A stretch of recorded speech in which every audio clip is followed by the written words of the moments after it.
어제 오늘 내린 비가 무척이나 반가울 정도로 요즘 미세먼지가 참 심각하죠. 이러다가 하늘색에 대한 정의가 바뀌지 않을까, 좀 이런 걱정도 들어요. 맞아요. 정말 요즘 눈도 굉장히 좀 불편하고 목도 아프고 여러 가지로 참 힘든데요. 그런데 이 미세먼지 대부분이 중국에서 왔다 이런 연구가 나오면서 이런 피해에 대한 위기감도 더 높아지는 것 같습니다. 심지어 중국과 한국 정부를 상대로 한 손해배상 소송까지 처음으로 제기됐습니다. 지환 기자가 보도합니다. 우리나라 미세먼지의 절반 이상은 중국에서 날아오는 것으로 추정됩니다. 실제 국립환경과학원은 지난달 17일부터 나흘간 초미세먼지의 86%가 중국 등 나라 밖에서 왔다고 분석하기도 했습니다.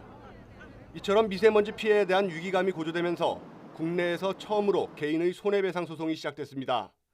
최열 환경재단 대표 등 7명은 최근 중국과 우리 정부를 상대로 각각 300만 원을 배상하라며 소송을 냈습니다.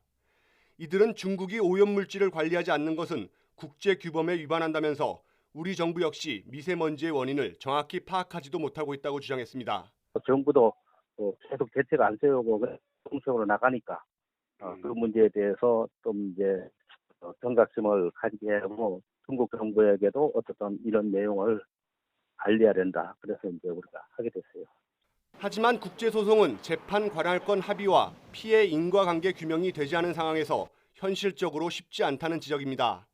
중국 내 미세먼지의 이동 경로에 대한 과학적 분석과 입증 자료를 확보하지 않는 이상 법적 책임을 묻기 어렵다는 겁니다.